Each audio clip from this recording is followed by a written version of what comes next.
Oh, too far.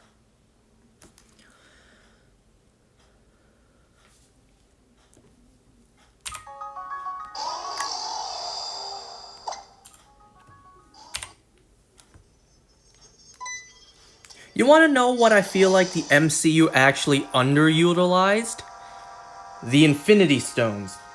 Now, hear me out. Yes, they did a great job setting up the Infinity Stones and establishing where they are in the universe. However, we didn't see them actually be used all that much. Take the Mind Stone, for example. We've only really seen the Mind Stone be used to control minds once. And that was in 2012's The Avengers, when it was still in Loki's scepter. All the other times after that, it was never really used to control minds. Ultron used the Mind Stone to put into Vision, and then Jarvis became Vision. And then the most we saw was Vision try to... Vision just used the stone to unleash a laser beam. So after the first Avengers movie, we never saw the Mind Stone control minds. What about the Soul Stone? We've never seen once the Soul Stone control souls, so basically control life and death. We've never seen that once. Not counting the snap, you know? We've never seen the Infinity Stones alter reality on a grand scale, except for the snap or the blip. Like, individually, we haven't seen the stones be used all that much. We saw the Tesseract be used every now and then to create portals and whatnot. Reality Stone, we only saw it be used really one time outside of Infinity War. That being Thor the Dark World, where it was still the ether. And honestly, not used all that much. You see what I'm getting at? The Time Stone. We saw Doctor Strange use it for a couple moments to alter, to manipulate time. But like, you know what I'm saying? We haven't really seen the Infinity Stones be used all that much in the MCU. And we never will, because now the Infinity Stones are gone, reduced to atoms. You know, I would have liked to see Thanos with the stones use the stones. Sure, he did during the fight on Titan, but not really that much else afterwards. We never saw Thanos with the Mind Stone control minds. We never saw Thanos really manipulate time all that much. He really did it just one time.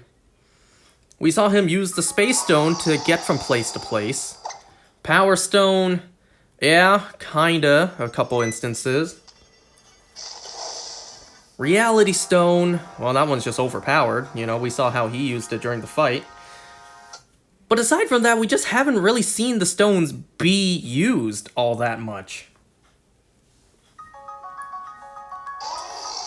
Even when Ronan the Accuser had the Power Stone, he was stopped before he actually used it, because Star-Lord distracted him with a dance-off.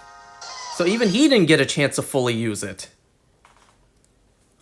You get what I'm saying? The Infinity Stones just haven't really been used that much in the MCU. Yes, they were established and set up great, but in terms of being actually used, not that much. These are supposed to be the most powerful relics in the entire universe.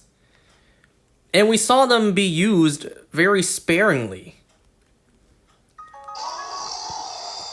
And from what we saw, the range of these Infinity Stones isn't that far.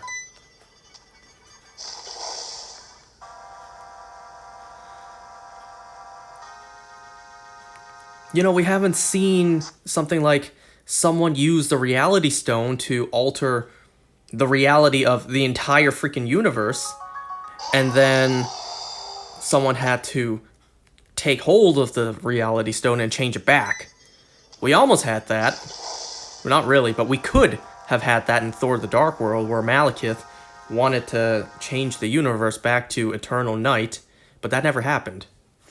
We never saw the Time Stone be used in the sense of, like, I don't know, someone like Thanos, if these stones really are infinite with their power, especially after it was powered up with the Power Stone. Because correct me if I'm wrong, the Power Stone should amplify the powers of the other Infinity Stones. So, Thanos with the Power Stone and the Time Stone honestly could have just froze time in the entire universe and just taken his time to find the other two stones. Or at that moment he would have needed one more stone, the Mind Stone. So the moment he had the Time Stone, he could have just froze the whole universe. You know, he didn't have to go through Wakanda, actually briefly fought the Avengers. You know, he didn't even need to give Scarlet Witch a chance to destroy the Mind Stone and then rewind time back to get it. So in my opinion, while yes, the MCU did a great job to set up the Infinity Stones, we didn't really see them utilized all that much, at least in my opinion. And you know, it's a bit of a shame. Before Infinity War came out, what I wanted to see was I wanted to see all of the Avengers and the Guardians of the Galaxy together fight Thanos with all 6 stones. Like, how could both teams together possibly stop him when he has all 6 stones? I wanted to see that, but we never did get that. The moment Thanos got his hands on all 6, well, he snapped and then he disappeared. In Endgame, he was killed right away, and then we got a variant of Thanos, who honestly never got his hands on the stones. So we never did get to see the Avengers fight Thanos with all 6 stones. Honestly, that's a little bit disappointing to me. And it's even more disappointing that we're never gonna get that. You know, because 1, the stones are destroyed, and 2, they're never gonna retell the story. At least maybe not in this, I don't know, century. Maybe a couple centuries from now, Hollywood would think, you know what? The Avengers versus Thanos, yes, that movie was done a couple hundred years ago, but maybe it's time to do it again and tell a different version of the story. You know, maybe a couple hundreds of years from now, we'll get another movie with the Avengers versus Thanos. But for the time being, for the foreseeable future, we're not going to get that anytime soon, in this lifetime. So we'll never see, or at least I won't, not in this lifetime, we'll never see another live-action movie where the Avengers fight Thanos. At least that being the main focus. Maybe some sort of, like, time travel or multiverse shenanigans, maybe in Doomsday or Secret Wars, because those movies haven't come out yet as of this moment.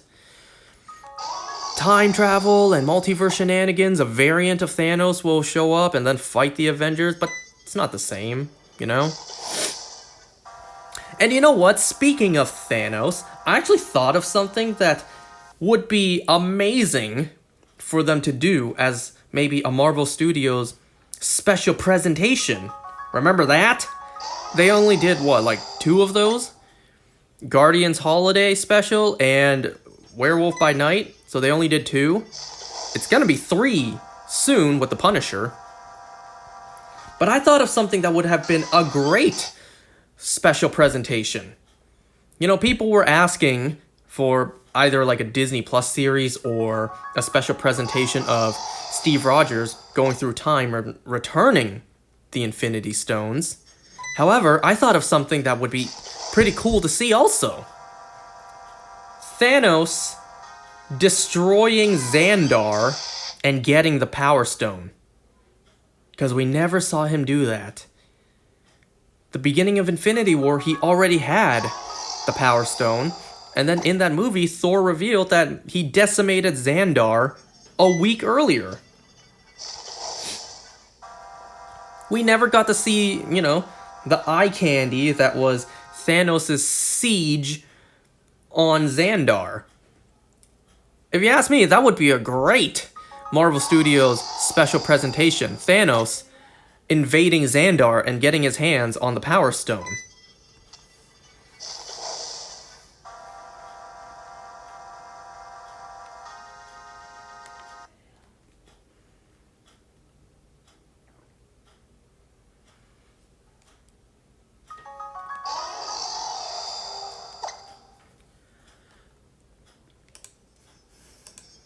And, you know, speaking of which, I thought of a what if storyline they could have done for the show, but they did not. You know, this was also an easy slam dunk, but they didn't do it. Instead, they gave us some stupid ass concepts that nobody asked for.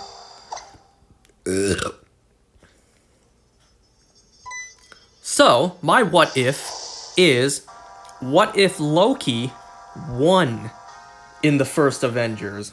What if the first time the Avengers assembled in 2012, they lost? They failed against Loki's army, the Chitauri invasion of New York. What if the Avengers failed and Loki won? Loki would then rule Earth with the scepter, and as Thanos' ally, Thanos would now technically have control of both the Mind Stone and the Space Stone, the Scepter, and the Tesseract.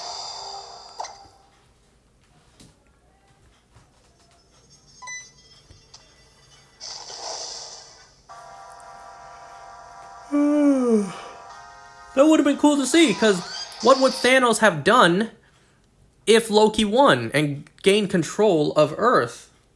What would Odin have done? What would Asgard have done if, you know, their prince took over Earth by force? That would have been a great what-if episode. And you know, another thing, we never really got answered how Thanos got his hands on the Mind Stone initially. It was Thanos who gave Loki the scepter, which housed the Mind Stone. So we never did learn how Thanos already had one of the Infinity Stones. It also, in a way, kind of makes no sense for Thanos to gamble that, you know, trust Loki with one stone for the chance to get him another one. So 2 instead of 1. I don't know, it feels kind of stupid. It feels kind of out of character for Thanos to gamble one of the 6 Infinity Stones.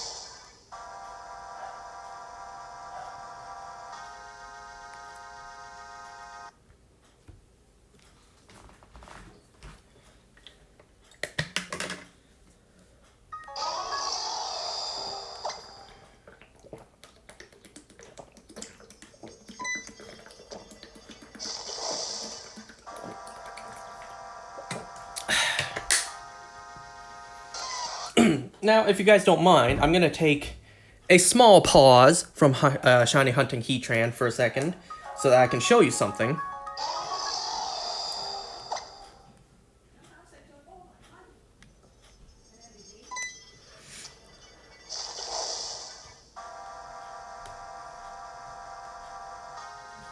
Alright, so just a moment. Let me show you this.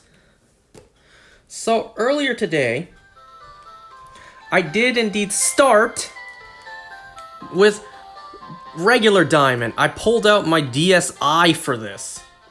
So as you can see here, I am on Route 202, the beginning of the game. And I have been running back and forth in this patch of grass, grinding. Because in this game, this is before the EXP share was 1, sharing EXP to the whole team, and 2, permanently on.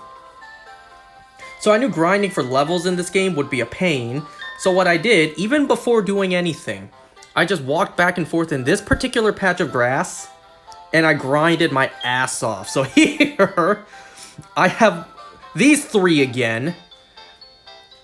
How original, it's these 3 again, you know? These guys are more of a trio than the actual starters are. So, my whole team, these 3, are level 15, even before I made any progress. Here, I'll prove it, if I can make it past this patch of grass. So, my whole team is level 15. Yep, 3.5 hours of just grinding.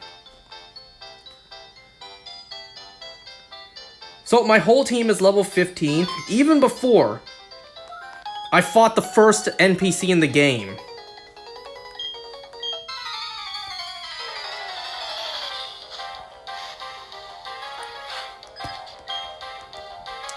So anyways, just wanted to share that. Just wanted to share that. I have started playing through Diamond. And just wanted to show off that my team of 3 at the moment is level 15 and evolved even before battling the very first NPC of the game. I knew grinding would be a pain because of the lack of EXP share.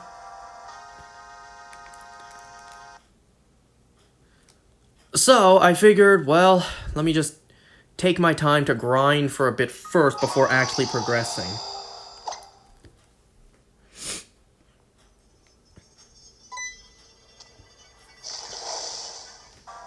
So, honestly, if you guys forgot, this would be my very first time playing through regular Diamond. As a kid, I never played through it. As a kid, I never played Generation 4. I had Diamond as a kid, but I was too stupid. Too young and stupid to figure out how to play the game, so I stopped. And then, I fell off of Pokemon. I got into Bakugan. And then when Generation 5 of Pokemon came, I got back into Pokemon. And I played Gen 5. I played Pokemon ever since Generation 5. I never played Generation 4.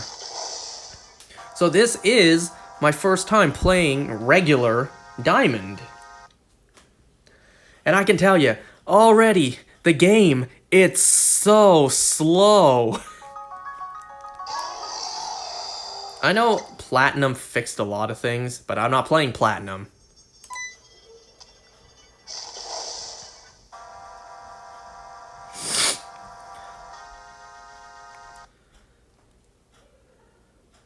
Anyways, I'm really just playing this game to do the Void Glitch to get Darkrai. And that's really it.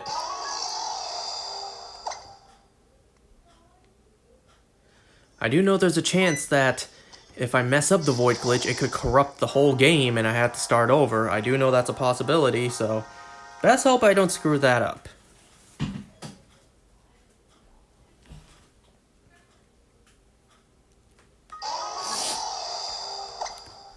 I don't know what my team's gonna be yet. I think I need particular Pokemon in order to do the Void Glitch. I think I need something with Teleport. I gotta look into that. Yeah, for now, I don't know what my team is gonna be like. At least maybe this time, for the first time ever, I can see firsthand, with my own eyes, how slow a Blissey's health bar depletes. The game is already slow as hell from what I've seen so far. Oh, can't wait to see that Blissey health bar go down. It'll take me a week to get past that.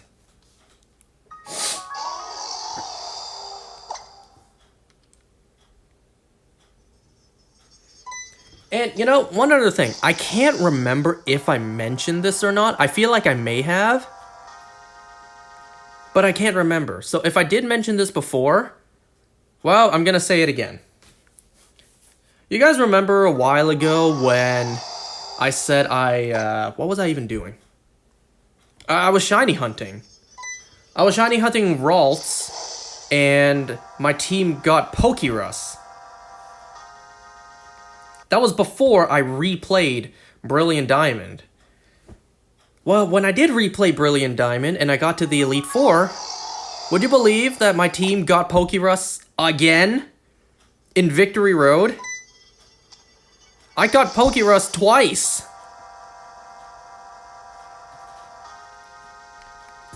Whoops.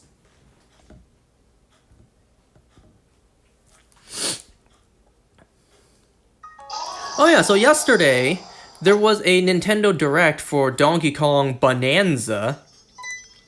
Now, I'm not into the Donkey Kong series. I never played a Donkey Kong game, because it just never interested me. So at first, I didn't really have any interest for Donkey Kong Bonanza, even if it was an open world game where it kind of looked like a Lego game, and then also, you know, you could destroy anything in the game. I didn't really have that much interest. Well, this Direct, yeah, it looked cool. Do I have interest now? A little bit. A little bit.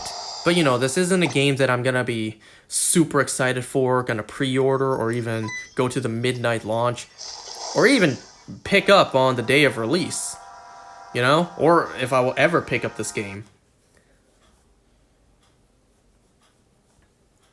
But, well, I'm willing to give this one a shot, at least. Something like Donkey Kong Country, Tropical Freeze. I never played that game, never was really interested. So this Direct not only showed off the open world aspect, but it also showed off probably the biggest talking point, that being Pauline. Pauline is in this game, and she's young. She's a kid. The online information confirmed that she's 13 years old in this game. And that got me thinking, is Pauline being a kid in this game confirming this game is like a prequel? Because during the Direct, you do see elements and aspects of Mario Odyssey. There are some similar looking things in Donkey Kong Bonanza to Mario Odyssey. So it got me thinking, Pauline is young in this game. Could the game be a prequel? But then that kind of wouldn't work either, because of Donkey Kong, or Cranky Kong. We know in the original the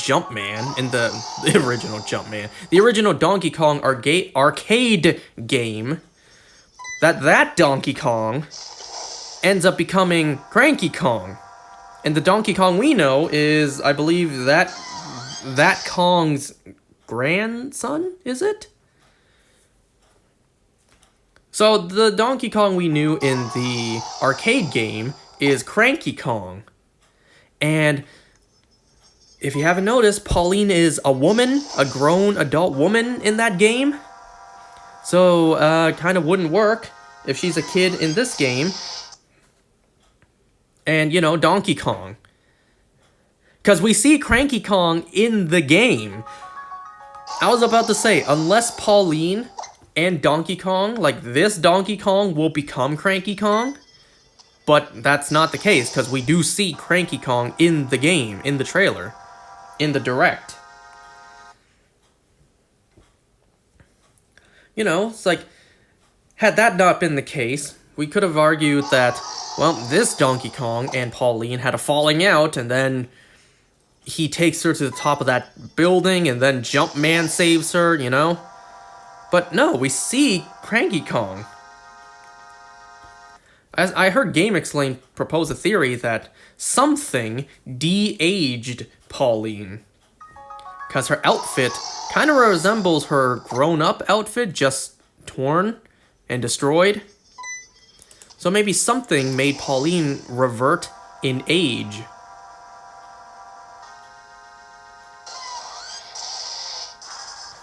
I don't know.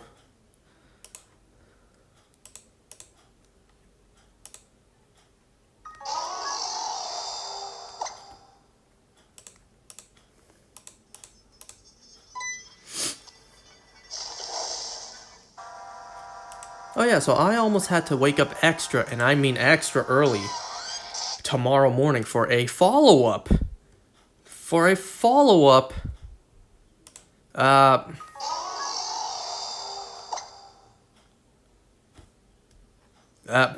What am I doing? Why am I blanking? For a follow-up job interview. I had a job interview 2 days ago, and I really didn't think I would even come close to getting this job. Oh yeah, by the way, Donkey Kong Bonanza has an amiibo for it, which I did pre-order off of Best Buy. $30 for that amiibo, by the way. So the prices have definitely gone up. Anyway, so yeah, 2 days ago I had an interview, a job interview in the morning, and I really did not think I would get this job. even before the interview, because I had a phone interview. The first question was, do you speak Mandarin? And we already know, well, that's a deal breaker right there. I did the interview. It was a complete dumpster fire. Not only did I humiliate myself, but the position just wasn't suited for me whatsoever. Was not even close to what I studied in school. Even they, while interviewing me, was kind of giving off the vibes that they were questioning, well, why'd you even sign up? Because this job is not at all what you studied for, not at all what you're currently doing. Not at all the position you were looking for. Like, even they were kind of giving me the looks like, why'd you even sign up? Why'd you even apply? So I figured I would not hear shit from them. I figured that they would just ignore me, like a lot of other businesses do. You apply, you get the job interview, and then you don't ever hear back. However, to my surprise, earlier I checked my email, and I got a follow-up that said, we would like to meet you again for a follow-up second interview. Could you come June 19th or June 20th? Today's June 19th. And I didn't see it until today, so I'm just like, oops. So I replied, I can do tomorrow on June 20th. They really quickly replied back. And then I got the location for where I would be going for the second interview, and it is far. I would basically have to drive all the way to Brampton. So a drive from Toronto to Brampton is like 45 minutes to an hour. All that for a job interview. A second follow-up job interview. Which, the first one, they even mentioned that, hypothetically, if you did get this position, you would need to go to that location for training. For 2 to 3 months. And obviously training, there's no pay. 2 to 3 months of training with no pay, and like 45 minutes to an hour commute every single day. Yeah, that don't sound worth it. Now, a part of me was almost willing to actually go tomorrow for the job interview, the second interview. Because, what the hell? Why not? I already said, sure, we can meet tomorrow. But that was before I was given the address. I didn't realize that it would be like an hour drive away. But I was still debating, while hesitant, I was still debating, maybe I should go, just because why the hell not? Who knows, maybe something will happen. And then my dad's just like, probably best for you not to go, because it's hard to drive over in that area. So it's like, okay, I guess I'll just... I called, no one answered, so I shot them an email. Whether if the email was too late or not, well, in a way, it's not my problem anymore. I don't intend to go, and I did message them.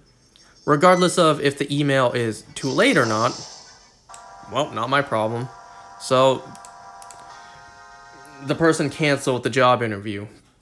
Big whoop, they get to move on with their day.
So, for today, I did watch another episode of Gen V and The Boys Diabolical.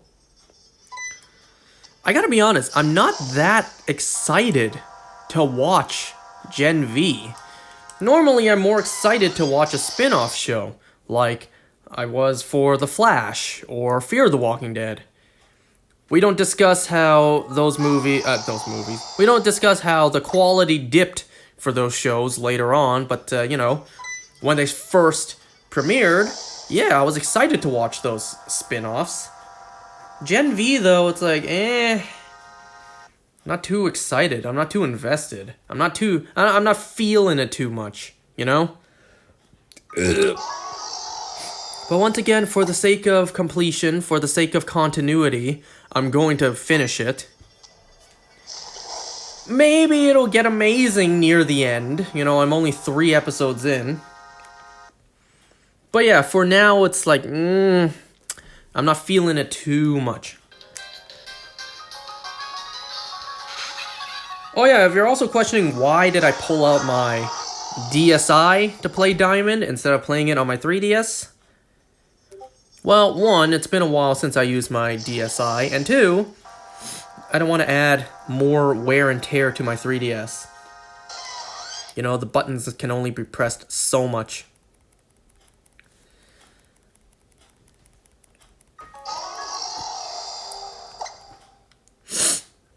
You know, this DSi used to be my sister's. Back when the two of us were still young and she actually did play video games. I don't know, it's been like 20 years. Almost 20 years ago. So yeah, almost 20 years ago, my sister stopped playing video games, and this DSi of hers became mine. I don't think my sister has touched a video game since, outside of like phone games, like Candy Crush. I think my sister played Candy Crush every now and then.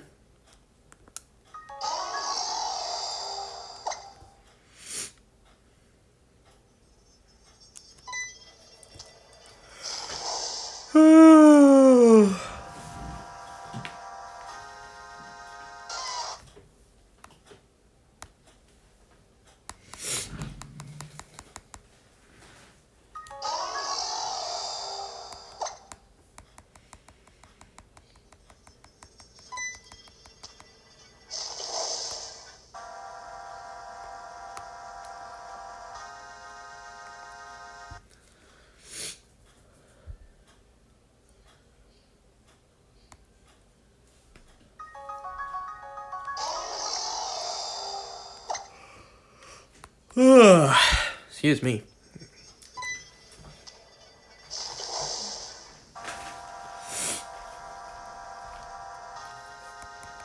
Let's see. I got a couple of shinies recently. Yesterday in Pokemon Go.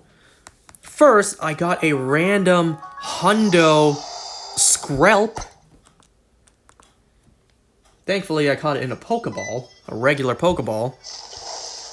And then, with the Go Pass, I actually got a shiny Gibble.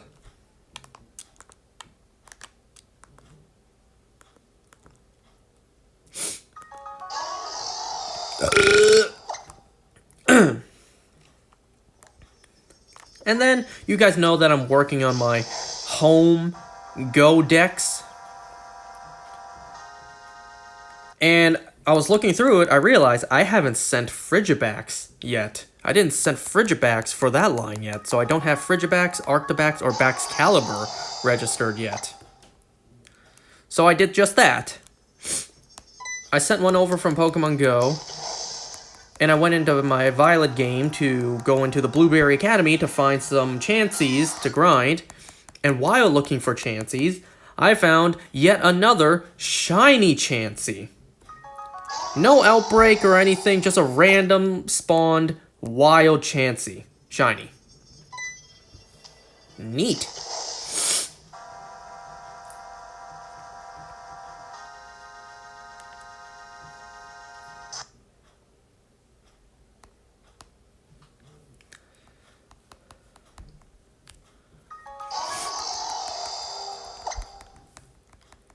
You know how long it took for me to walk back and forth in the grass, grinding Pokemon that are level 2 to level 4? Ugh.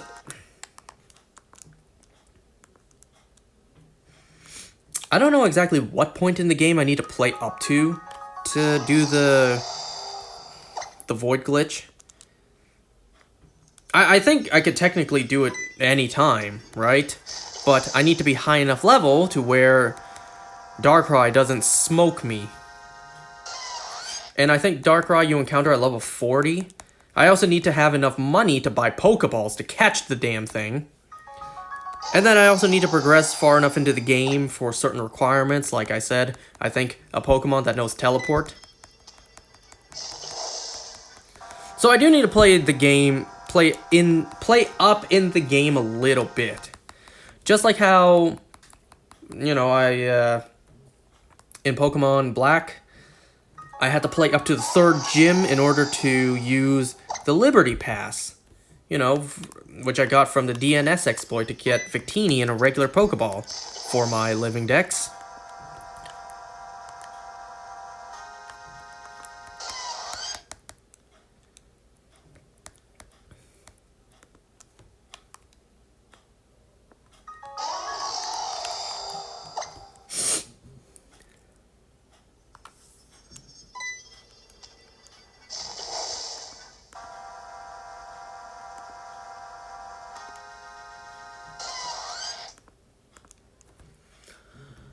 Ooh, let me take a drink and then we'll start talking about the shows.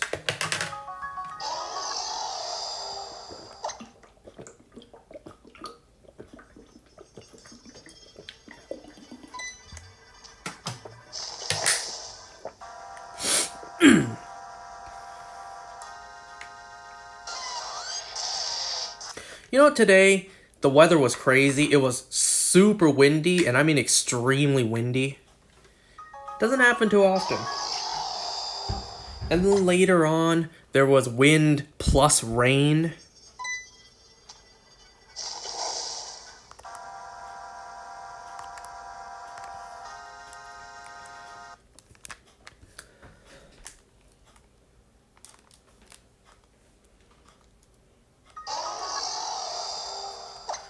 And also, you know, a little while ago, maybe like a week or two ago, one morning when I left the house, I thought it was just foggy. Maybe it was just a foggy morning. Maybe it's just gonna be a foggy day.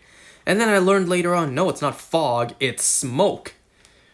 From wildfires again. I didn't know there were more wildfires going on.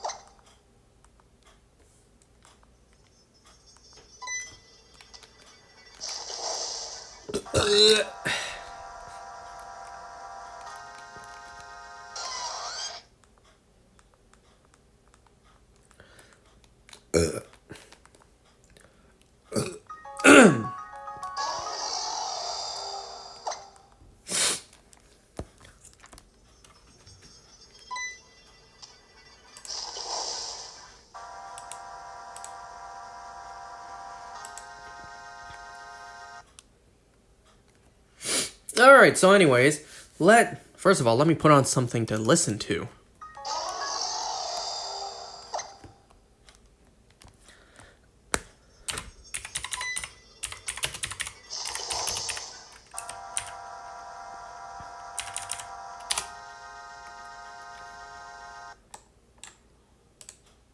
My life is full of questions. Do not give me this Tide ad.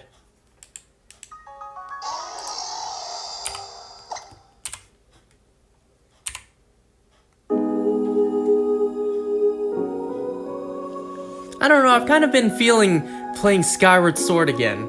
I love that game. Such a beautiful story, beautiful soundtrack.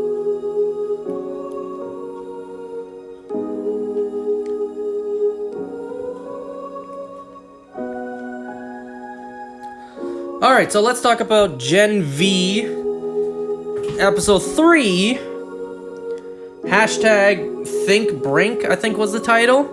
So this episode primarily revolved around a fundraiser event kind of thing in memorial for Brink. I forget the character's name. We actually start with a flashback to 3 years ago at Sage Grove.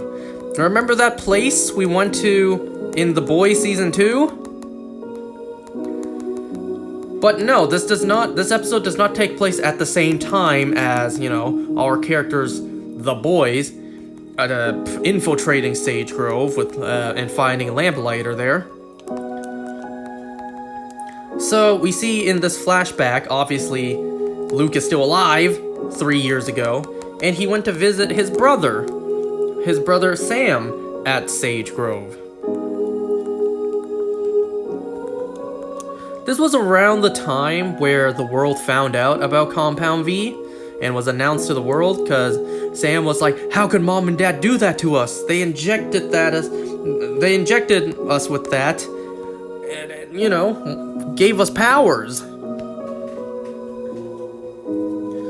As Luke was trying to talk down his brother, this guard kept on, pointing his gun at Sam and then fired at him. So Sam punched him through the gut, up through his mouth. Yikes.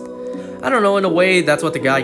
I don't want to say that's what the guy gets for, escalating while Luke was de-escalating. Dumbass should have known better, but whatever. What happened has happened.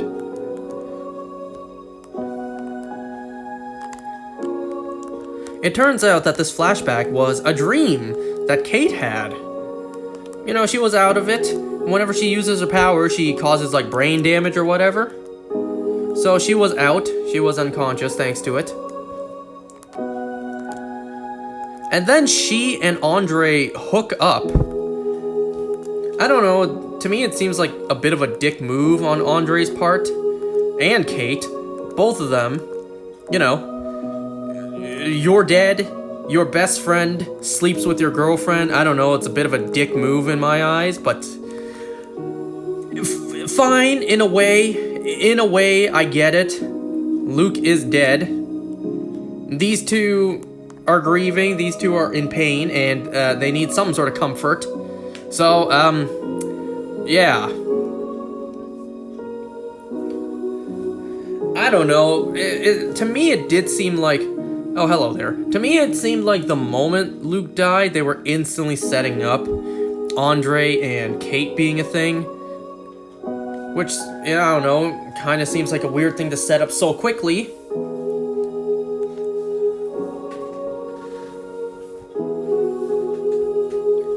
We also see Marie,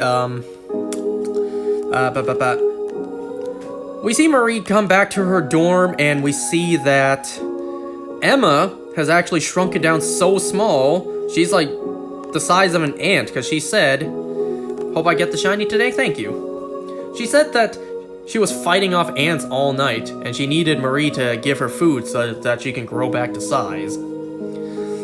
I don't know if she was even on screen, because I tried looking and I didn't see her. Was she that small?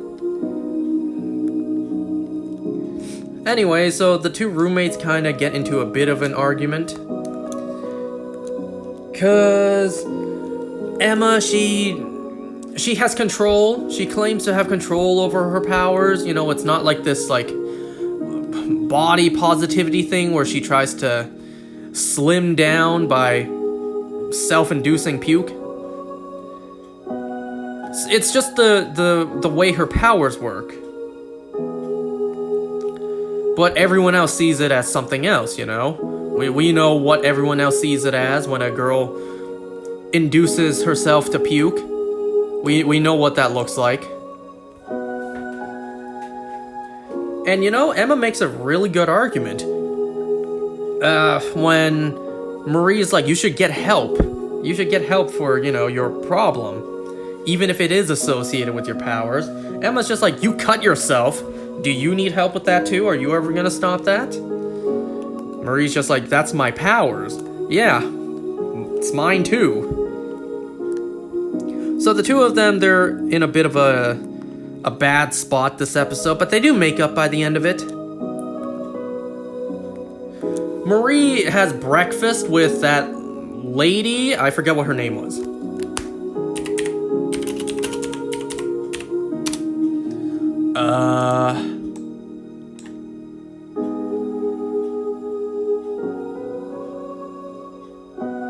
Shetty. There we go. Marie has breakfast with that Shetty lady. She reveals she did have a daughter. Alright. Gonna have to see if that comes in later on.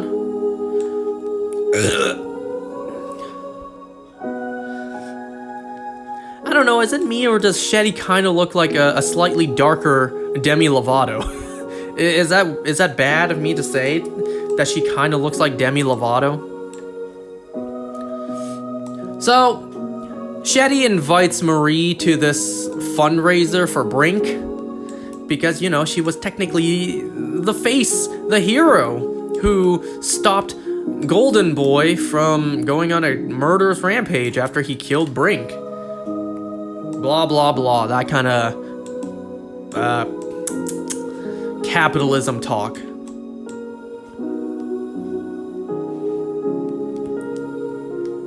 She was also like, you kept your... Oh, stupid ads.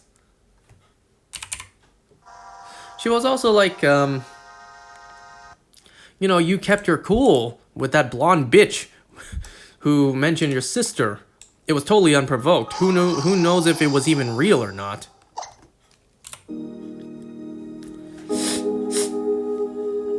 You know, because ratings will skyrocket if you cry on camera.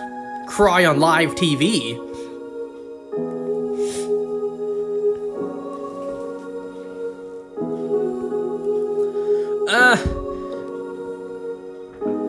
Primarily, a bunch of the kids' parents show up, and it's kind of crazy to call these guys kids, because they're university students.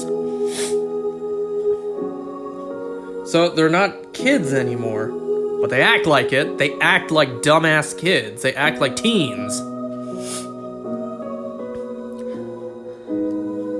Anyway, so Emma's mom shows up. Jordan's mom and dad show up. Jordan, she was getting banged in her room by a guy who can walk through walls. And she was really, like... She really needed to turn back into a boy before opening the door for her parents. For his parents, you know. Kind of makes me think, alright, it seems like Jordan was born a boy, and his powers allow him to be a girl. And then, I started wondering, do your parents potentially not know about your powers? And then I thought, no, that doesn't make sense. Otherwise, why would you be enrolled into Godolkin?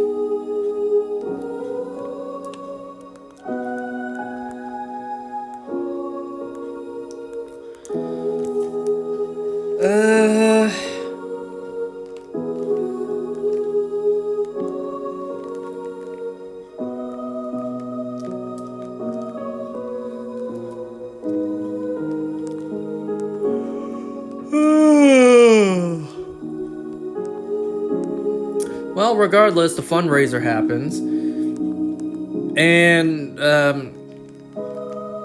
shit goes down. Well, first of all, Andre, he gets, I don't want to say scolded, he gets a talk from his dad, because even his dad realizes something's going on with him. He's not focused, he's missing things that are important.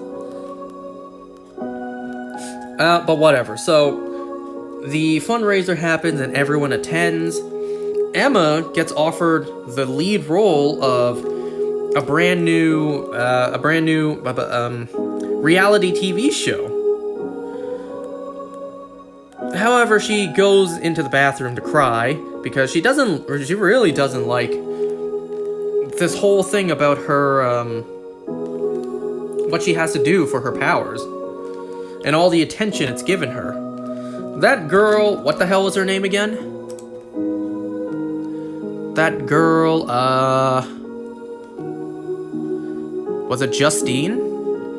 I think it was Justine, that's what I see here on Google. That girl Justine tried to apologize, like, sincerely apologize, but then the girl with the tail, she was recording it.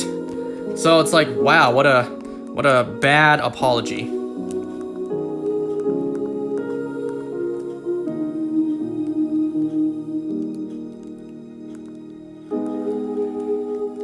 Marie, throughout the event, had to lie about her parents, or I don't know if she had to lie or not. We saw in episode 1 that she does lie about her parents still being alive, but that was her choice. So now I don't know if she's lying because she's still doing it herself, or she's being told to. Well,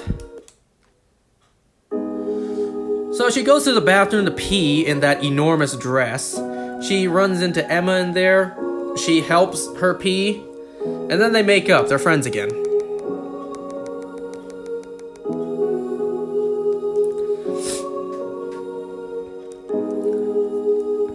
During the party, Jordan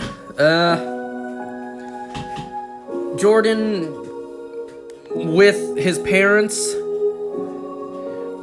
Jordan's dad's just like, I'm a bigot. That's not good, but hey, at least he's aware. Something like he doesn't like his son being a girl. We know how touchy that subject is, but it's not the same thing. It's not really the same thing, you know? It's not necessarily transitioning. He can literally just swap between the two. So he wants his son to stay a boy forever. He doesn't like him turning into a girl. I don't know, you're the one who injected your son with Compound V. You get what you get.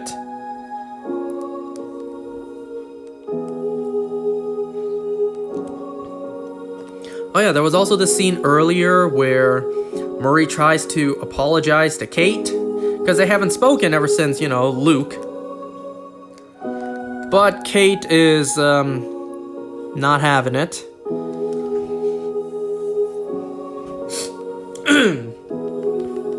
This is actually the first time we see Andre and Emma meet, where they interact for the first time. Andre wants to ask Emma for help. So he tells Emma about the fact that Luke's brother Sam is trapped under the school and being experimented on, and because Emma can shrink down, she can easily get in there and gather info. Emma instantly agrees, yes, I'll do it.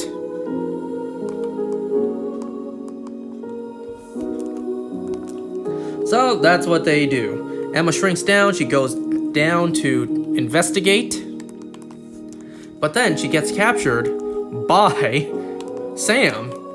He doesn't know if she's a hallucination or not. Eventually they start talking. Pretty funny that Sam tries to show his riz by being like, you're brave and pretty.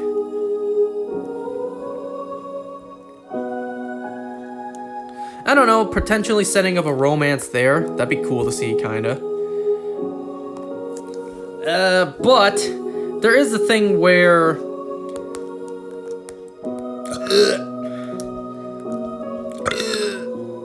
Emma lied to him that it was Luke who sent her down there to break him out.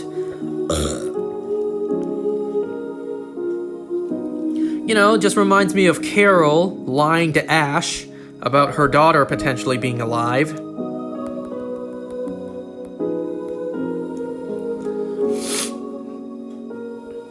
So I'm sure that's gonna drive a wedge in their relationship at some point.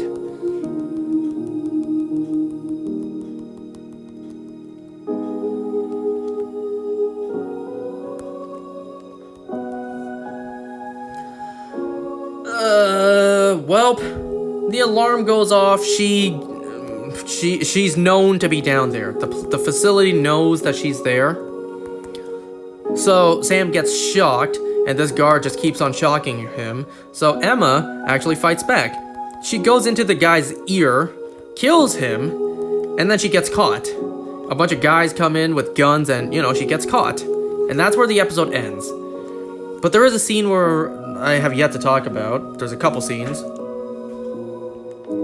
First, at the fundraiser, we actually get a cameo from The Deep. Or rather, he didn't show up in person. He did a video to memorialize his friend and mentor, Brink.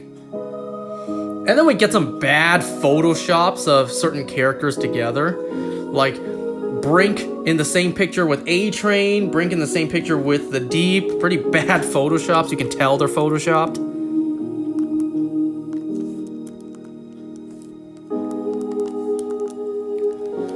We also get the scene where Andre reveals to his dad what's going on, why he's been absent, because he's trying to be a hero. Dad, there's this facility under the school, and Luke's brother is being experimented on it. But then Andre's dad is just like, who have you told? Who else knows about this? Stop pursuing this, you're gonna get yourself killed. So that tells Andre that his dad knows. His dad knows and approves. Whether he likes it or not, he approves. We also get the scene where, Kate and Jordan grab a drink from the bar, and then Marie gets invited over. She tells them how she's the one who killed her own parents, and then we get the backstory for Kate, at least. We already knew the backstory for Jordan. We heard it in this episode.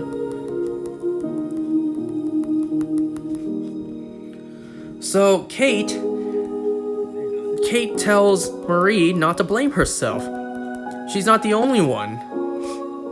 When Kate was young, she had a younger brother. When they were camping, her younger brother was annoying her, so she just told him, will you go away and never come back?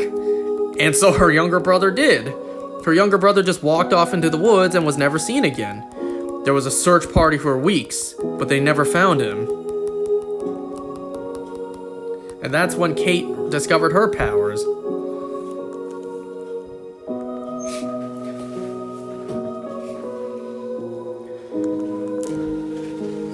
Kate even is like, do not waste energy grieving for your parents, because they injected you with Compound V to make a buck. Screw them.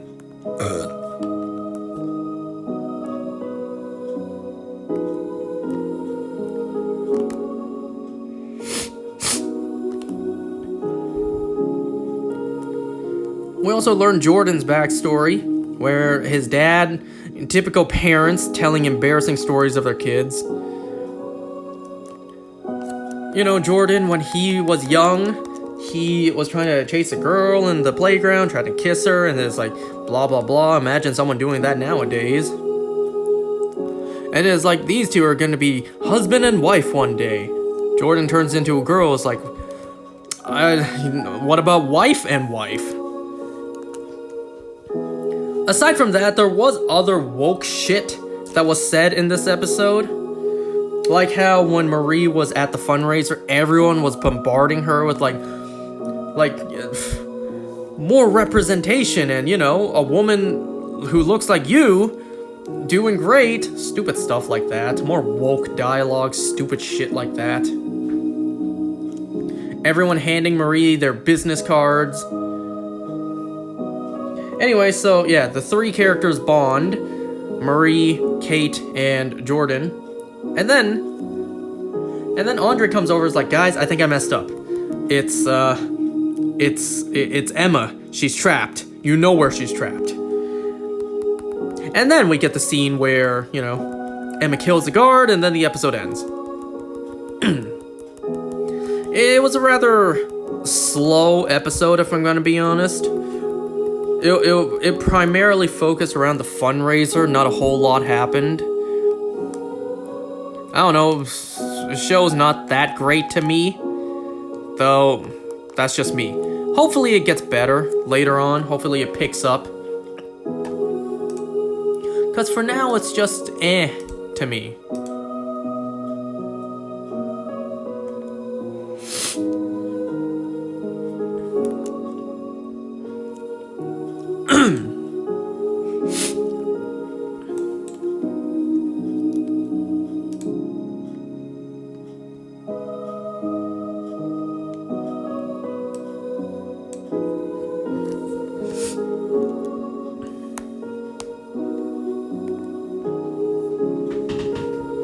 I was actually debating to watch more than one episode today to, compensate for me not watching episodes and discussing any before, but nah. Yeah.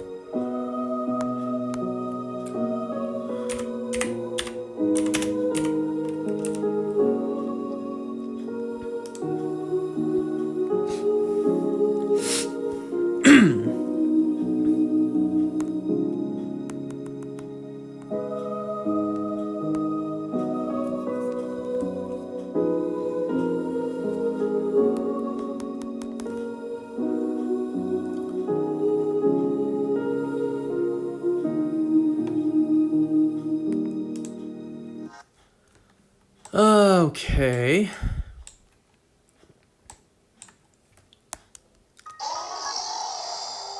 So I need to look up the cast for Diabolical real quick, and particularly this episode.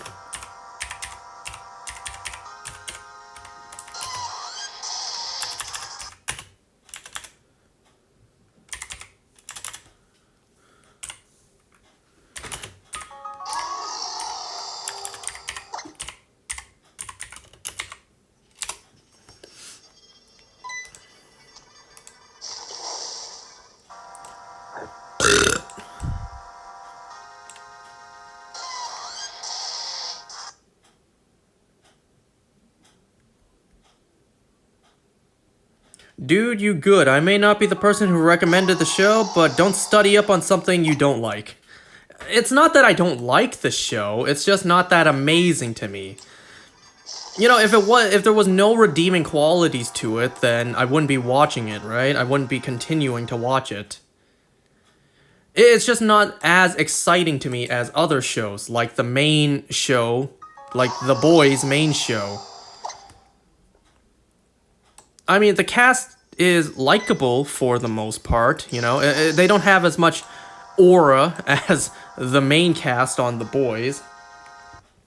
But, that's also because we spent more time with that cast. We had 3 seasons with that cast, compared to the 3 episodes I've seen these characters in so far.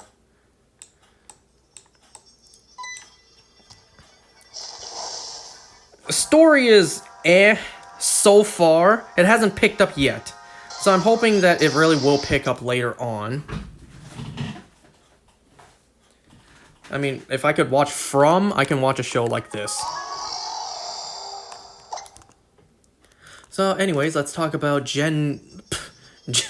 let's talk about The Boys Diabolical, episode 3 as well.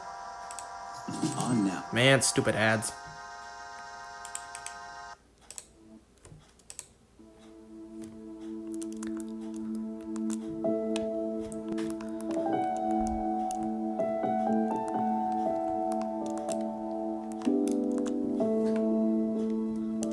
Alright, so The Boys presents Diabolical episode 3. So this episode, I actually question the canonicity. I kind of question if this episode could even be considered canon to everything else. The first 2 episodes, you can easily argue, yeah, they could be canon. Even if they aren't, it's fun to assume that they are.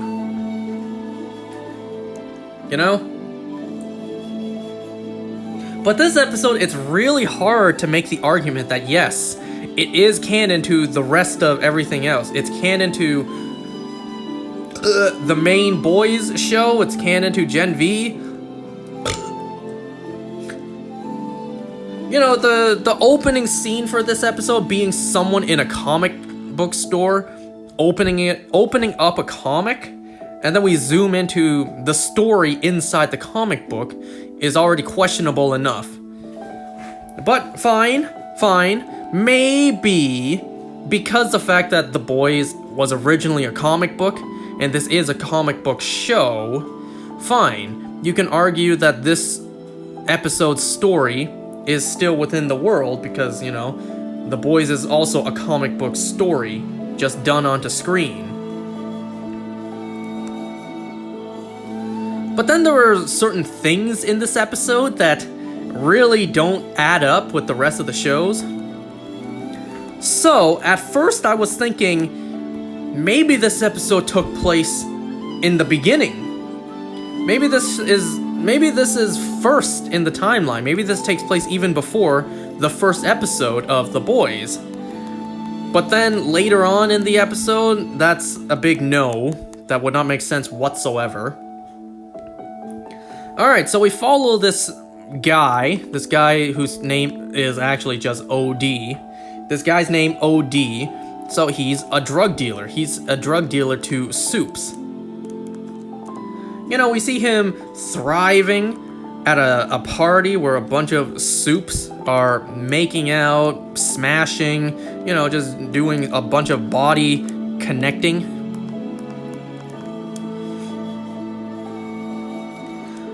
So then we see that OD is crashed out in, I assume, his penthouse. Someone's knocking at the door, though, and knocking exactly 3 times.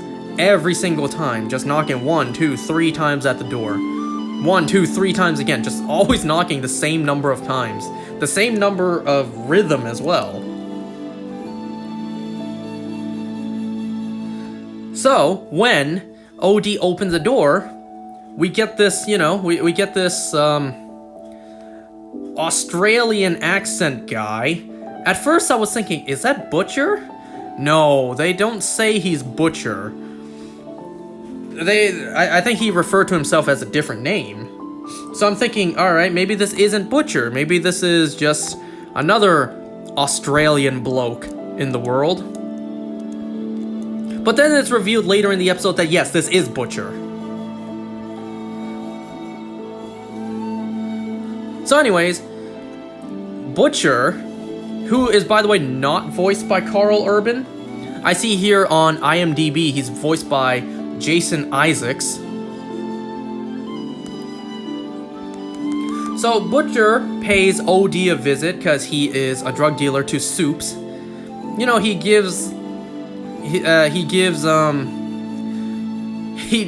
drugs to Queen Maeve, Homelander. I think I forget if there was a call to like A-Train as well. I think there was, yeah. He also hooks up A-Train with some stuff. So, Butcher actually wants OD to slip something into the next dose for a person who goes by Great Wide Wonder. What a name.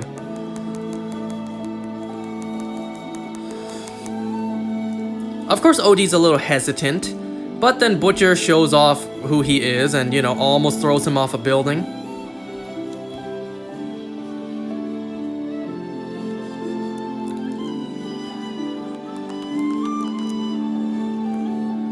So, time has come for, so Butcher actually hands OD a vial of something to slip into the dose for Great Wide Wonder, and then he references, you know, his French friend cooked it up. We obviously know that's a reference to Frenchie. There's another reference to Frenchie in this episode, too. So the time has come, there's some sort of, like, parade happening for the 7, although not all of the 7 show up. So we also see this new character, Jack from Jupiter, literally. That's his name. So not a Martian, a Jupiter Jupiterian. I don't know what to call them. Anyway, so yeah, members of the Seven, Jack from Jupiter, which already doesn't add up. We never met a Jack from Jupiter who's part of the Seven. Queen Maeve shows up, wearing a different looking outfit. You know, the color scheme doesn't match up, and Maeve actually looks a little bit older. You see some wrinkles. And then Homelander shows up. And these two are actually voiced by their actors. So Anthony Starr actually voiced Homelander here. Queen Maeve was indeed voiced by Dominique McElligott. I think that's how you say your last name. So these actors actually voiced their own characters. So they're celebrating Great Wide Wonder, who's not a member of the Seven, but, you know, still showed up. So Great Wide Wonder is heavily under the influence of whatever Frenchie dosed him with, or, you know, whatever Frenchie spiked him with in his fix. And Great Wide Wonder just goes crazy, flies around everywhere, breaking Mach 1.5, breaking Mach 2, flying out into space. OD questions Butcher, why are you doing this? So Butcher actually reveals why he's doing this. He's just like, a year ago when Great Wide Wonder was at a party, he lifted a bunch of, students up for what he calls a fuck flight. Or whatever, something like that. And, you know, space is rather cold. To this day, those students are probably still around orbit.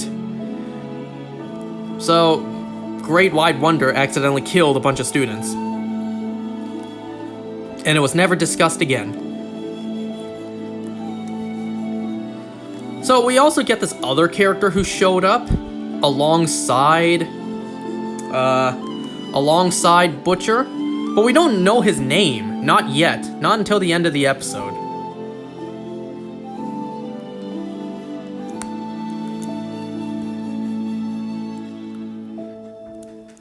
So we're just waiting for Great Wide Wonder to do what he's going to do. There's also this big bloke, this big Snorlax looking guy, holding a flaming ring for Great Wide Wonder to fly through. So Great Wide Wonder keeps on going faster and faster, rupturing everyone's eardrums. Eventually, he doesn't even fly through the ring, but rather he just goes right through the big guy, killing him and himself. So now there's a tragedy. 2 Soups are dead, so the 7 need to act quick and think, oh shit, what do we do? Look, up there, in the sky, it's a supervillain. He used his mind control to kill Great Wide Wonder. Where? I don't see it. Look directly at the sun. I think I see it. People in the crowd actually were going like, I think I see it. Dumbasses. So then the 7 are just like, let us go and avenge Great Wide Wonder, and they fly off. Seemingly to go to a fight, but we know damn well they're not. So the 7 are gone. They left the crime scene. And then Butcher reveals who that character next to him is. It's Huey. That does not look whatsoever like Huey, and it was not voiced by Jack Quaid. I see here Huey was voiced by Simon Pegg. Wasn't Simon Pegg also in The Boys? Didn't he play Huey's father?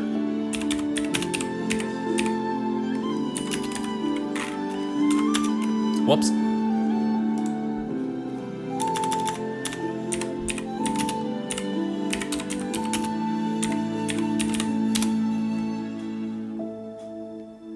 Yeah.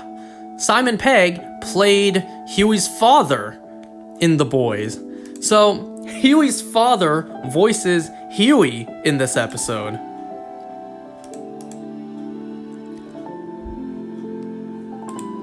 And that does not look like Huey, because Huey, 1, does not have a goatee, and 2, have a buzz cut. There was also a reference like, geez, Frenchie, what did you put into that? When, you know, Great Wide Wonder died. So, yep, there's the episode. Now, it is really hard to say that this is canon, because one, the comic book, but fine if you brush that off, like, and focus on the events of the actual story. Like I said, at first I thought maybe this takes place first in the timeline. You know, a couple years ago when someone named Jack from Jupiter was part of the Seven, and Queen Maeve had a different outfit. But then, no, that doesn't make sense, because Butcher and Huey are already associated, and Huey looks much older.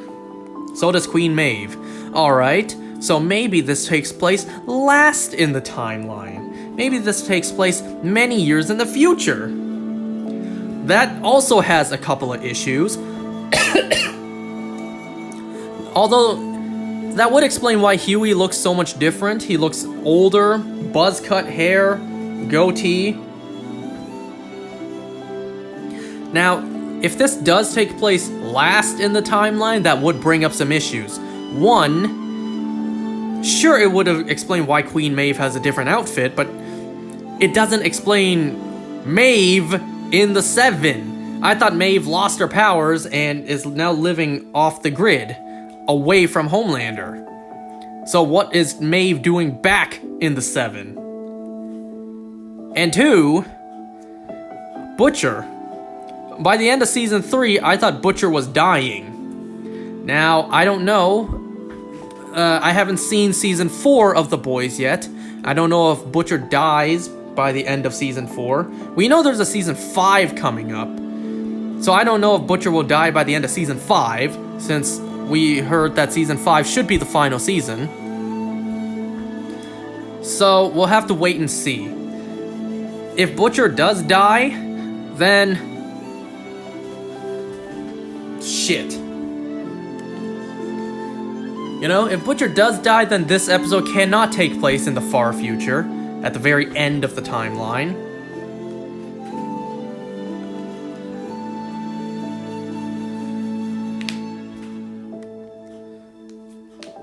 So that's why I really question, is this episode even considered canon? The first 2 episodes you can, right? Because they don't impact the overall story. So the first 2 episodes you can indeed assume they could be canon. But this episode in particular, maybe not. There is another way you could consider this episode canon, and that's the beginning. The guy opening the comic book. That's all it is. It's a storyline in a comic book. Someone in the boys' world just opened up a comic book and is reading the story inside a comic book. Right? So the story doesn't apply to the real world. It's just a story in a comic book. So you could consider it canon that way. It's just someone reading a comic book. But why would the comic book have someone like Butcher and Huey? Maybe this is indeed in the future, where it's well known that a group of people are going up against the Seven, and in that group is someone named William Butcher and Huey Campbell. So, probably Vought published comic books of Butcher and Huey going up against the Seven in wacky, destructive ways. I don't know, that could be a way to argue that this episode's also canon. It's just someone reading a comic book.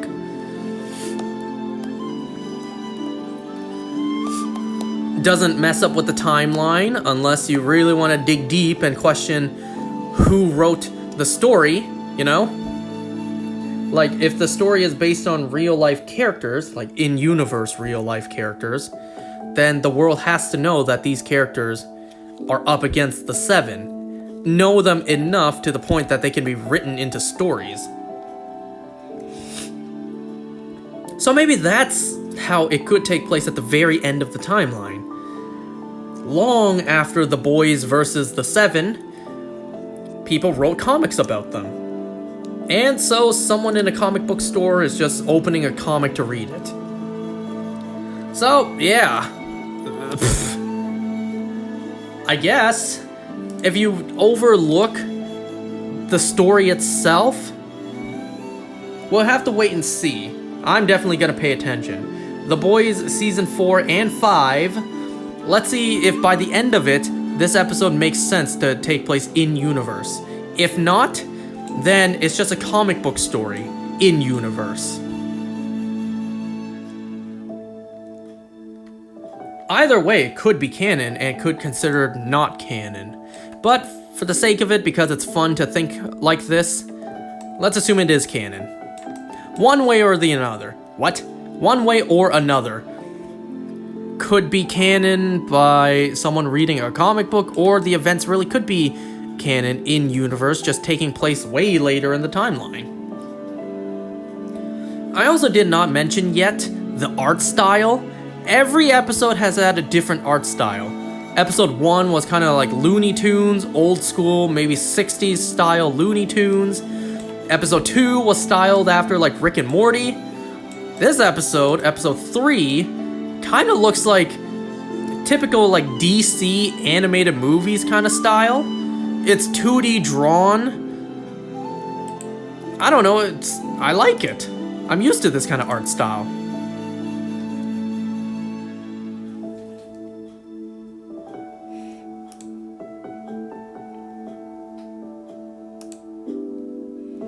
I gotta admit, I do like that about this show. Each episode has a different art style so far.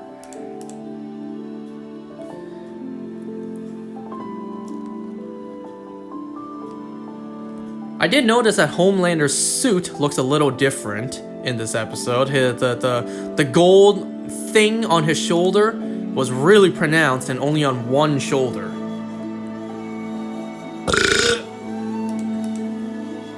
But, yeah, anyways, oops, there you go. Another episode of The Boys Diabolical.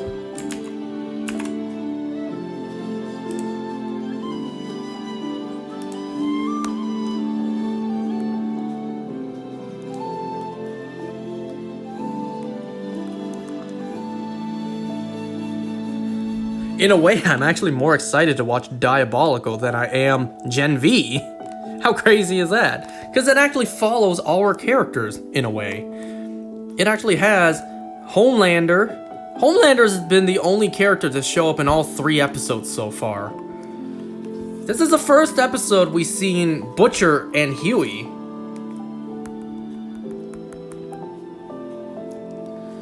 Sure, Homelander didn't say anything in the first 2 episodes, but still, he showed up. And you know, I did forget to mention a particular character that showed up in the first episode. This big-brained, supervillain kind of character. Though he was killed off right away, so who cares? Just figured I'd mention that. I don't know who the character is. If they ever bring that character to live action, well, that causes problems if we assume this episode is canon. I don't know, it's fun to theorize and think like this.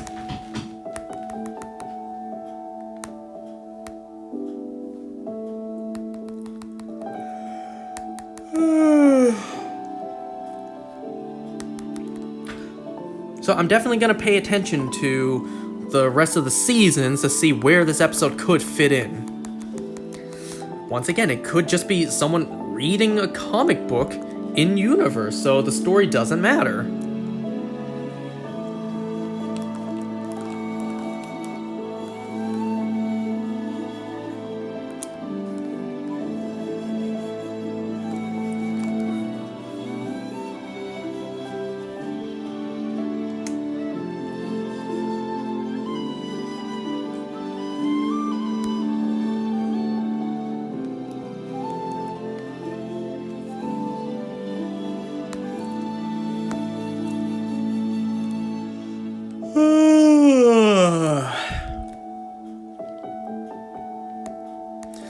I'm glad I don't gotta wake up early tomorrow for another job interview.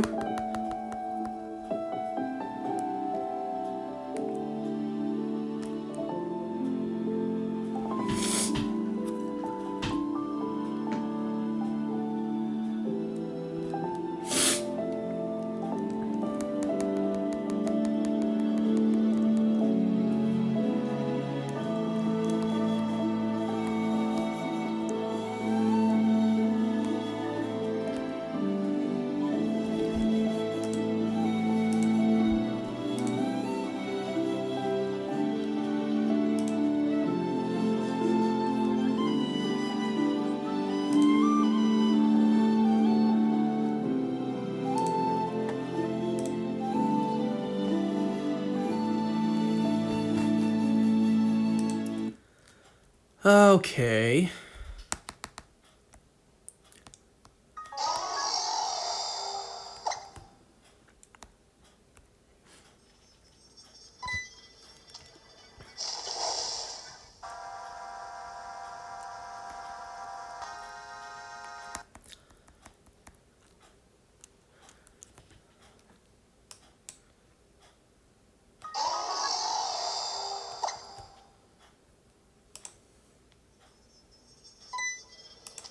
In a week, we will be getting Ironheart and Squid Game Season 3. Can you believe it's already time? So on top of all of this Gen V and the boys talk, I will have those two to talk about as well. Plus, the final episode of Dead City. Lots to watch these days. At least for me.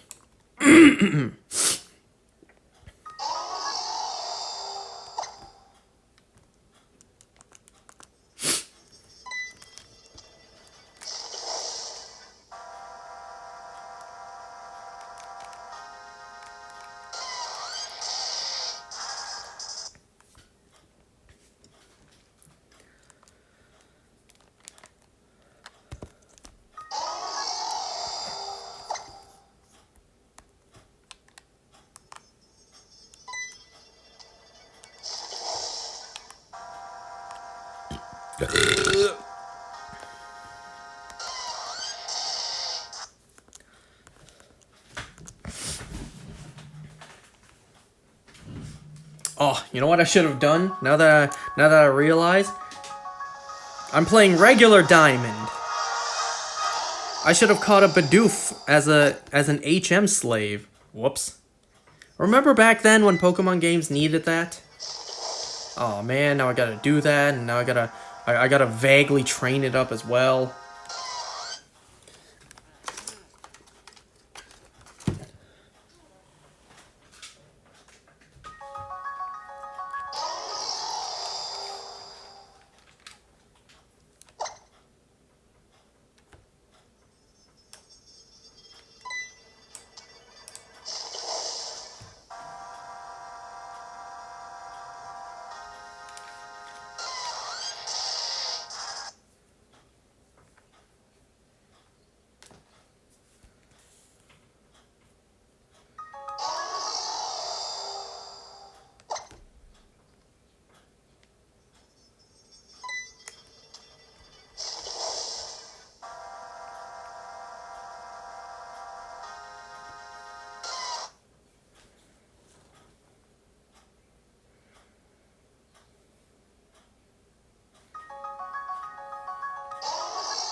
Ha! Bidoof, God, TM or HM slave.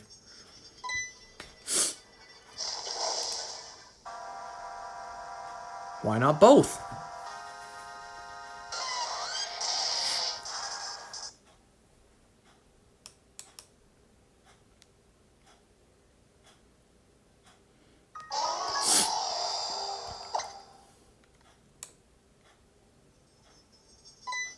I remember when I played Alpha Sapphire, I had a Linoon as an HM slave, and it really...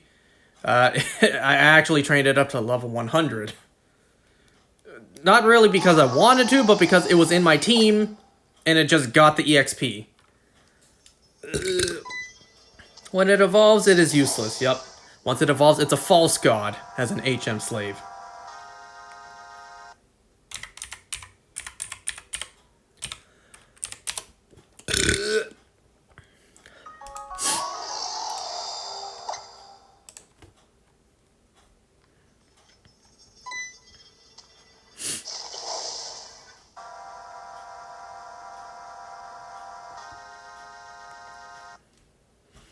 Yeah, I'm gonna need to look into what I need to do for the Void glitch to get Darkrai. I need to look up how, what the earliest point is I can do it.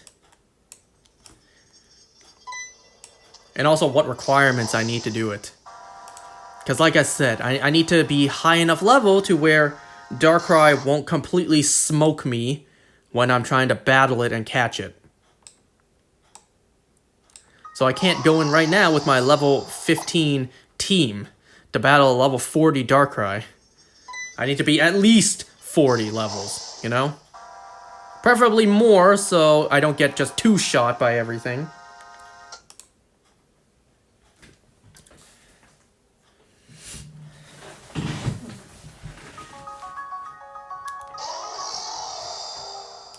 You're currently playing Ultra Moon and got a shiny Magikarp first use of the fishing rod. Nice! Congrats!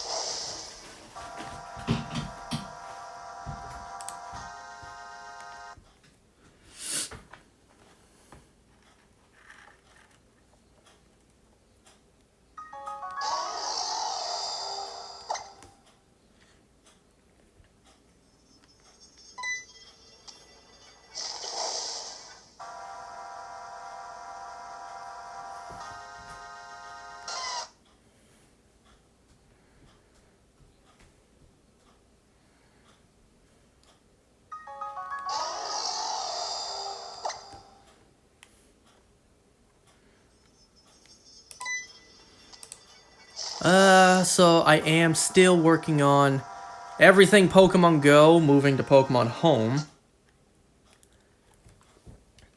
So I have decided, you know, what I discussed last time. I've decided that while I'm working on my... I'm not gonna do a Pokemon Go living dex in Pokemon Home. At least not yet. Maybe in the future, but for now, I'm just gonna have a collection of everything fully evolved. So instead of having Bulbasaur, Ivysaur, and Venusaur separately, all coming from Pokemon Go, I'll just have a Venusaur. Same thing with Charizard, Blastoise, and everything else fully evolved. Because, you know, completing the Home Go Dex, I need to register everything, so instead of transferring one of everything, I can just send a Bulbasaur, evolve it into a Venusaur, register, evolve it into Evolve it into Ivysaur, register it, and then evolve it into a Venusaur and register. So instead of having 3 separately, I can just have 1 to register for all 3 stages. So, I need to do that with basically everything. Why not have a collection of fully evolved Pokemon in my Pokemon Home that came from Pokemon Go? And I don't know what happened. There's a lot of gaps. There's a lot of empty spaces. I must have released them without thinking or remembering. Figuring like, alright, they're registered. I don't need it. Let's get rid of it. But thankfully, I spent all day yesterday researching, double checking, looking into Pokemon Go. What Pokemon do I have that I don't need in Pokemon Go that I need for my collection in Pokemon Home? I have everything. Everything I'm missing, I have in Pokemon Go. Minus the ones I just never had in general, like certain regionals. I don't have a Tropius. I don't have a Comfey. You know, regional Pokemon I don't have in general. I have everything. I just need to wait for my transfer energy to charge up so that I can move everything. And then once I do move everything, I will have a, for the most part, complete Pokemon Home, Pokemon Go fully evolved collection. Minus a couple things that are regional, like Tropius, Comfey, Stonejourner.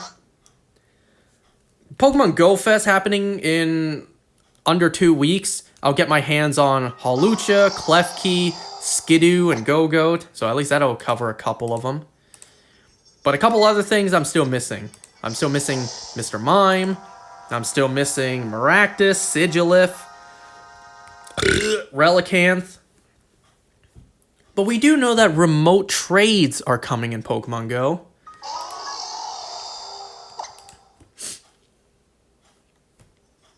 Hold on, let me look up.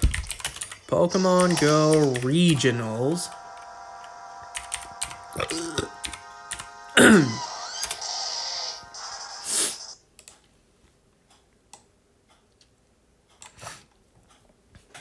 I don't need... Oh, there's a lot. That's a lot more than I expected.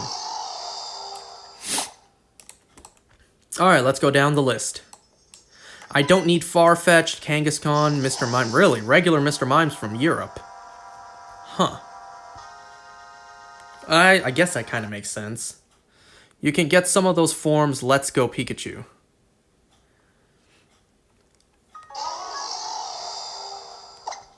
Oh, wait, that didn't say form. That said... No, that did say form.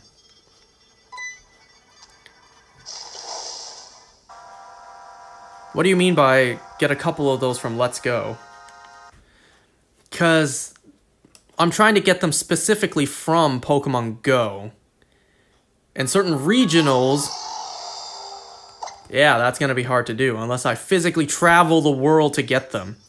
But with remote trades, that's going to help a lot.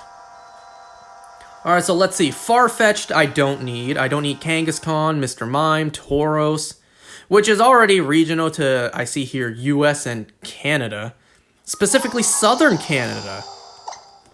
Heracross, I don't need, because we already had Mega Raid Day for Kangaskhan and Heracross. Corsola, what the hell? Corsola, between 31N and 26S latitudes. Coastal regions only. Alright. Anyways, I don't need a Corsola. Volbeat, Illumise, I don't need. Torkoal, I do. Torkoal is exclusive to Western Asia and Southeastern Asian regions. I don't have... I have one Torkoal, but that's the problem. I only have one. It's okay. We're going to get Torkoal again in GoFest. Zangoose, I don't need. Seviper is North and South Americas and Africa, so I get that anyways. Lunatone, I don't need. Solrock, I don't need because we've had it before. And I do have a Shundle Solrock in my game. It was actually my very first one. Tropius, I just don't have at all. It's exclusive to African and Middle Eastern regions. So I don't have a Tropius whatsoever. Relicanth, New Zealand, and Oceania. I have one. I think I got that during Hoenn tour. But yeah, that lies the problem. I only have one. I don't need Pachirisu, Chatot, or Carnivine. We got those during Sinnoh tour. I don't need Shellos. Mr. Mime, I don't have, because that's exclusive to Europe and 5k eggs. Wow. Excuse that voice crack. Uxie, Mesprit, Azelf, I don't need. Pansage, Pansear, Panpour, I don't have. Though a shiny of them would be nice. Sock, I don't need. Throw, I get. Basculin, I don't need. Maractus, I do need. Once again, Maractus and Sigilif, I only have one. Got those during Unova Tour, but I only have the one. I need another. Maractus is exclusive to Mexico, Central America, and South America. Sigilif is exclusive to Egypt and Greece. Bouffalante, I don't need. Heatmore, I don't need. Durant, I get. Klefki, exclusive to France. I'm not going to attempt to say that word, because I don't know I don't know the name. Whatever, I need a Klefki. I will get that during GoFest. Oricorio, I don't care. All the Furfro trims, I don't care. Not really. Maybe one day. Flababy colors, don't care. Halucha, exclusive to Mexico. I'll get that during GoFest. Vivian, whatever. Stakataka and Blacephalon. Those ones are exclusive to raids in the Eastern and Western hemispheres. Alright, so let me see. Which one of these regionals that I actually need? You have Klefki and Halucha? Nice. Lucky. You also have the Elemental Monkeys. Nice. Alright, so in terms of ones that I just don't have at all and need, I need, let's see. Obviously, I need Tropius.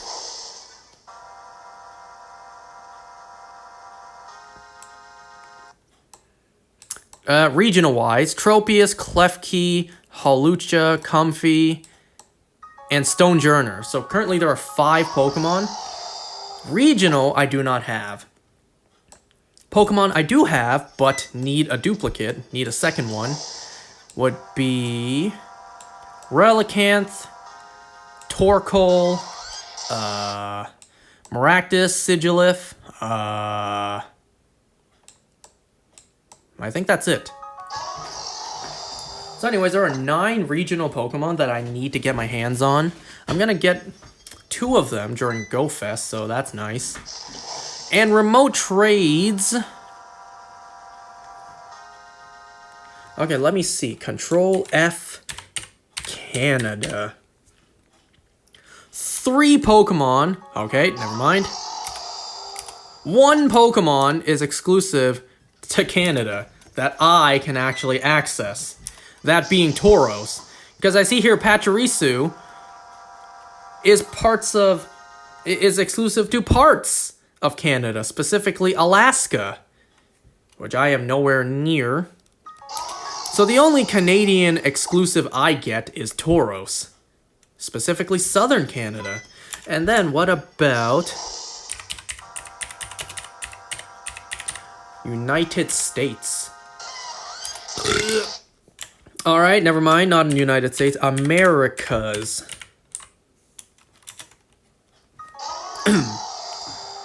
In terms of like trades, if I'm gonna need to remote trade for some of these, so I'm assuming people are gonna ask for the regionals that I can get.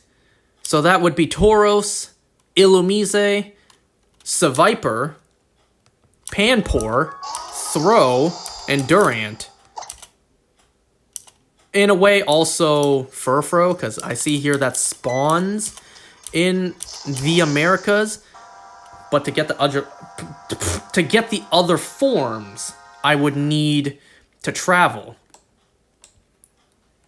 I can help you get all this stuff. I got nothing to do during the summer. I will grind my ass off to help you complete this. Is live in the US. Oh, thank you.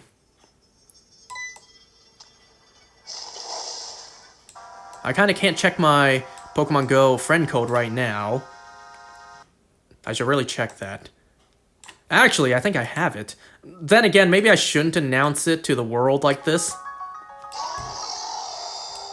But I can type it in chat, if I can find it, that is. I just added someone else. And you know what? I did just get research that requires me to make 3 friends. Cause, would you believe? Oops. I just started a particular research to get Jirachi. And that research came out in 2021. Oops. That would explain why I don't have a regular Jirachi in my game, because I never did the research. Because I never had the research. I think you get the research from another research, one that I never bothered doing until recently. So I now have the research in Pokemon Go to get a regular Jirachi. I got the shiny Jirachi years ago, before I'm getting a regular Jirachi. Oh well.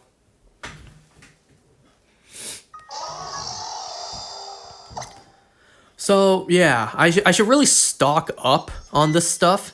Stock up on the regionals I can get my hands on, so that when remote trades are in effect, you know, I can use them to trade for other regionals that I'm in need of. So I really gotta catch as many and hold on to certain Pokemon like Tauros, Illumise, Seviper, Throw, and Durant. Furfrou as well, I suppose. And, in a way, Oricorio, specifically the Pom-Pom version. Because that's an exclusive form, at least. And if you want to say exclusive forms, also Flabebe, because the yellow Flabebe is exclusive to the Americas. Yeah, I should probably keep those whenever I catch them. At least until I get enough of everything I need traded to me.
You know, if I were to catch Darkrai and send it over to Pokemon Home, what I need to do first is send something over as a test. Because we all know in older Pokemon games, the names for everything is all capitalized, and it pisses me off. It bothers me. If I transfer Darkrai over and the name is all caps, that will trigger me. Though I'm pretty sure that won't be the case, though sometimes there are glitches that happen. Because I tried doing that with the Crystal Virtual Console, and the names are in lowercase. But sometimes something will happen where the name does stay in uppercase. I don't know, it's a very clunky system. So I need to send something over as a test first. Maybe I'll send over what will be my Infernape. You know, I don't care. I don't care if I'm, you know, ripping my starter away from its game of origin. Because this game's not even mine. My friend let me borrow it so that I can do the Void glitch to get Darkrai. So I'm going to have to give this game back eventually. So any progress I made now won't even permanently be mine. So unless I send over my team to, you know, as a memento from this playthrough, well, they're going to be gone.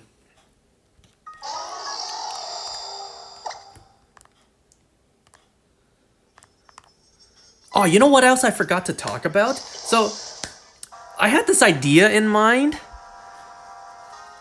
It revolves around shinies. And it made me think, what Pokemon out there has a shiny that I like as much as the regular form? To the point where I want to use both on my team. Two of the same Pokemon, one regular and one shiny, just because I like both of them. For the most part, I don't think there is one. Not really, because only one comes to mind. There's not a Pokemon where I like both regular and shiny equally to the point I want to use both on my team. Hey, what up to you as well? You know, I was thinking maybe Gigalith. I love shiny Gigalith. The blue crystals look fantastic. However, while the shiny looks great, the regular just looks alright to me. Yes, my favorite color's red. And yes, the regular is red, but the blue shiny just looks so freaking fantastic. To the point I prefer the shiny Gigalith over the regular. So I don't like the regular as much as the shiny.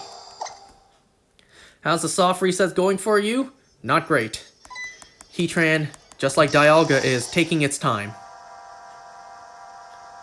By the way, I'm sorry for the camera constantly zooming in and trying to focus. I don't know how to fix that.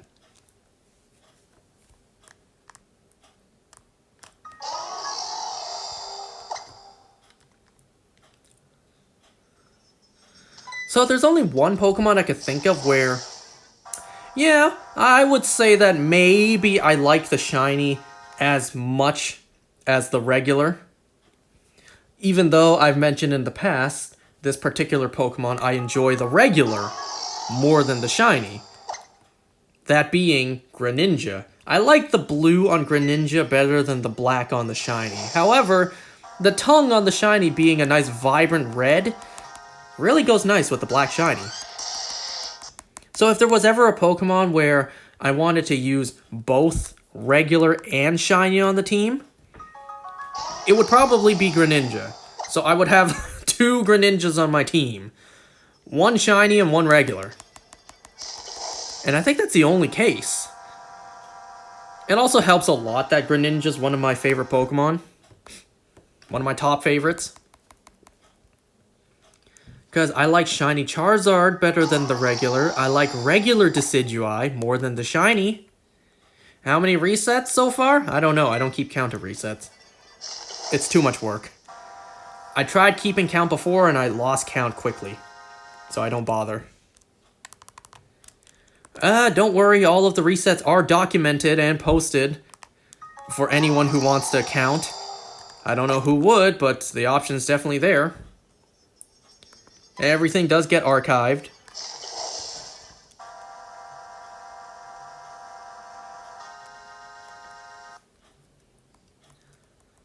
Everything gets posted onto YouTube. The VODs, everything, they get posted onto YouTube for archive purposes.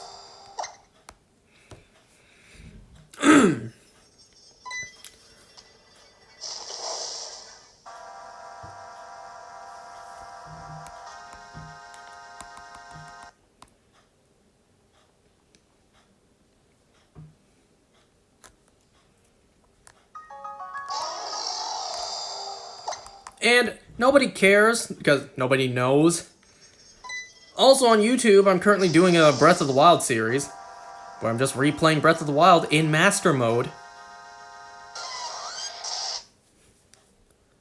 You're close to finishing up Ultra Moon, Alola Dex, and then the Ultra Sun catching up. Everyone's playing Ultra Sun and Moon these days. You love to see it.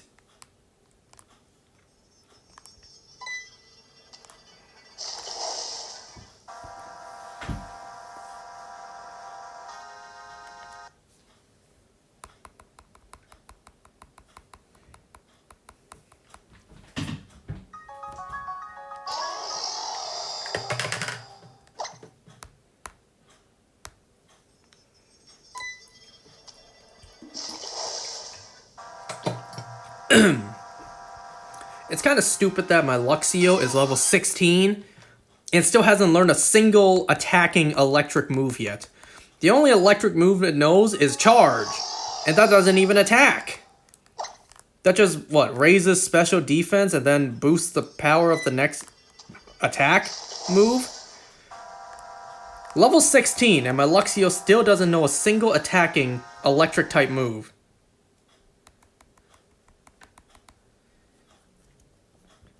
And back in the day, people used Luxrays on...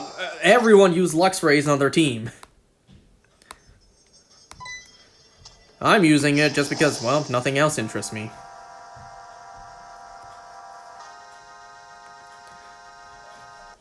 Luckily, I can trade back and forth with my 3DS and 2DS. Nice.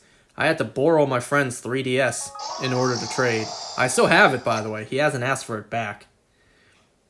He doesn't play anymore like I do, so he doesn't really need it back anytime soon.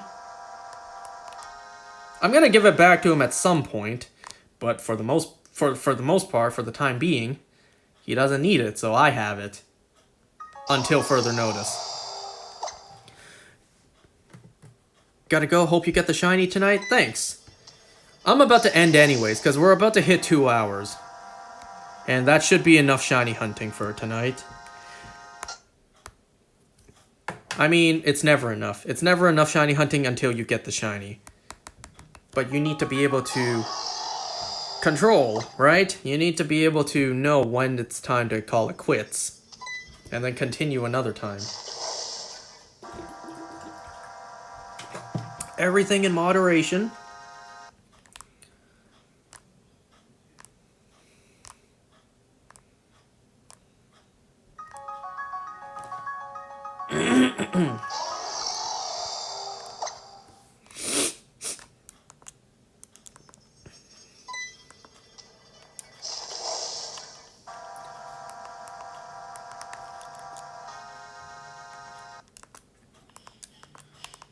Any predictions on whether this shiny will be male or female?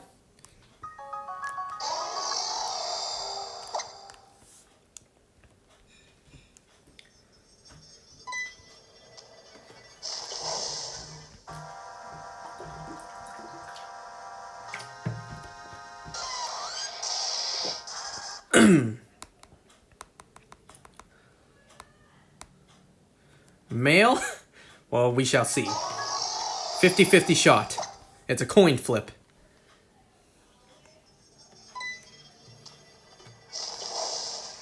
I don't really care which one it is, to be honest. At least not this time.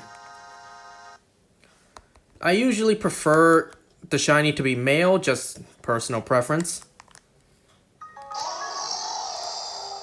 In this case, yeah, I don't really care too much. A shiny will be a shiny.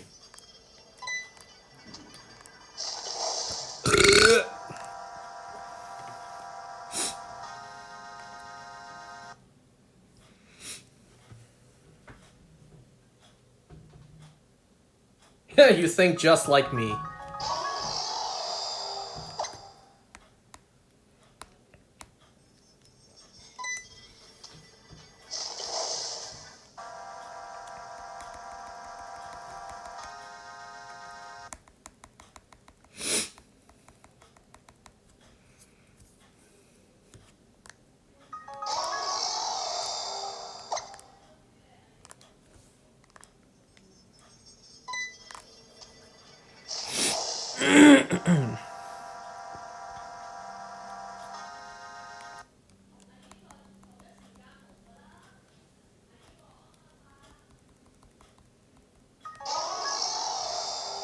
Well, 1 or 2 more resets and then I'm gonna call it for tonight.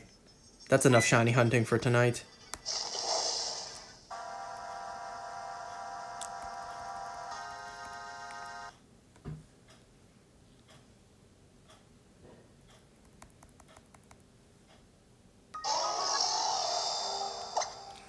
You're playing Ultra Sun right now? Nice.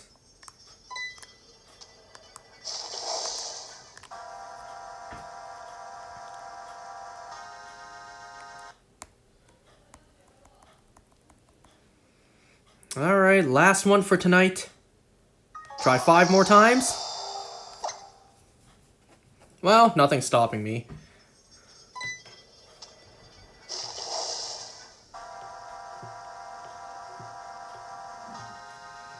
Alright, 5 more times after this, and then I will call it. Just because you said so. It's not like I got anything to do after this.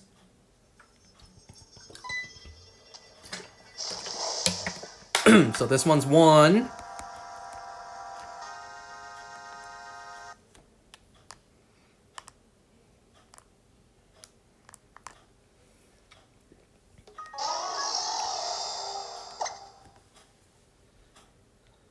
Up.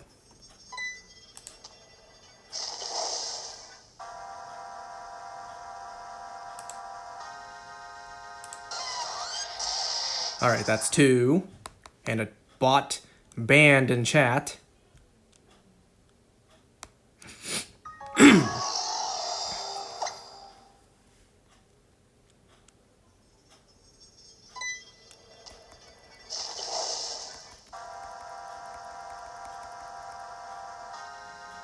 Three.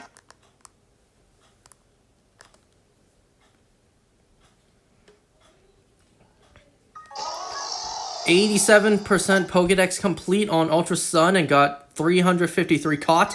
Very nice.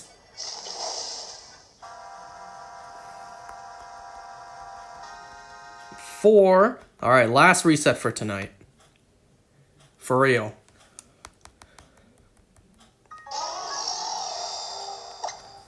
Come on, please. Last one, please.